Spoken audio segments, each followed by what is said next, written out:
penempatannya itu akan dilakukan pada formasi 2023. Ini diungkapkan oleh Kepala Dinas Pendidikan Kabupaten Cianjur. Assalamualaikum warahmatullahi wabarakatuh. Halo teman-teman semuanya, kembali update info P3K Guru tahun 2023 ini.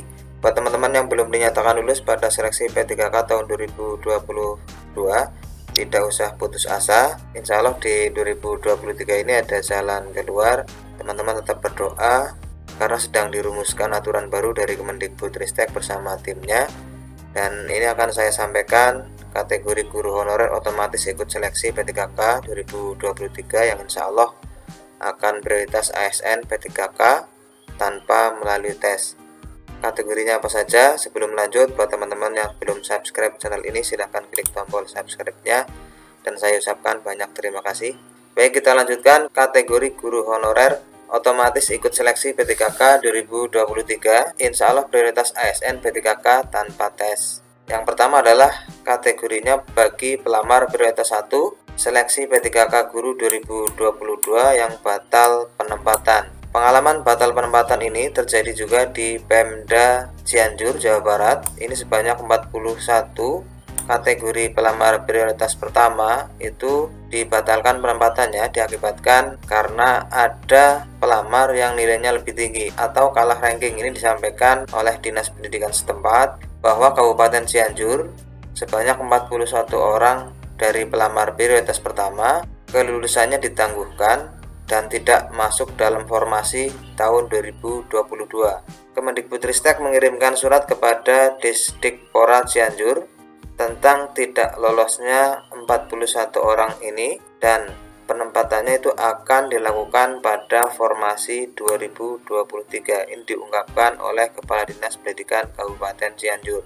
Artinya bagi teman-teman yang sebelumnya dibatalkan penempatannya itu akan diprioritaskan pada formasi 2023. Kemudian dari siaran pers Kemendikbudristek sendiri diungkapkan bahwa pelamar prioritas pertama otomatis diikut sertakan dalam proses seleksi tahun 2023 dengan menggunakan status P1 dan tidak akan tergeser dari sekolahnya. Ini dijelaskan oleh Kemendikbudristek melalui Dirjen GTK Bu Nunuk Suryani. Berikutnya adalah pelamar prioritas 2 seleksi P3K Guru 2022 dengan status tanpa mendapatkan penempatan. Dan jika teman-teman masuk kategori ini ya, apabila di suatu daerah masih terdapat pelamar prioritas 2 dengan status TP atau tidak mendapat penempatan, insya Allah ini juga akan diprioritaskan pada seleksi CSN P3K 2023. Mengingat bahwa pemerintah secara serius akan menyelesaikan tenaga honorer ini sampai 2023. Dan kategori TP ini sama halnya seperti kategori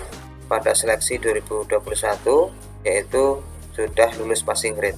Kategori ketiga yang insya Allah akan diikutkan seleksi P3K 2023 secara otomatis itu dari pelamar prioritas 3 seleksi P3K Guru 2022 dengan status TP yang sama dengan pelamar prioritas 2 tadi. Alasannya bahwa tahun 2023 ini honorer batal dihapus. Ini disampaikan oleh Kemenpan RB dikutip dari cnnindonesia.com bahwa pemerintah telah menyusun langkah strategis penyelesaian pegawai non-ASN yang tidak memenuhi syarat dan tidak lulus seleksi calon PNS maupun calon P3K dengan batas waktu diberikan sebelum tanggal 28 November 2023. Namun, kata Azwar, Menpan RB ini ada ribuan tenaga honorer yang justru membantu pemerintah dalam melayani masyarakat.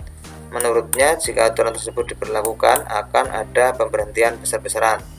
Oleh karena itu, Presiden meminta ada jalan tengah dan kami sudah laporkan tadi beberapa opsinya. Ini sudah disampaikan melalui Komisi 2 DPR RI bahwa Menpan RB sudah mengkaji bersama dengan Asosiasi para Bupati Wali Kota dan Asosiasi Provinsi bahwa pemerintah akan mengambil opsi dengan tidak memberhentikan massal para tenaga honorer tersebut. Itu artinya kalau tenaga honorer tidak jadi dihapus di tahun 2023, maka rekrutmen ini akan diprioritaskan bagi seluruh tenaga honorer yang sudah ada. Terlebih lagi bagi teman-teman yang sudah melakukan pendataan non-ASN tahun 2022 sebelumnya. Meskipun pendataan non-ASN ini bukan untuk rekrutmen P3K tetapi sebagai data dasar untuk pemetaan keberadaan tenaga honorer yang ada di Indonesia. Salah satunya adalah tenaga honorer guru.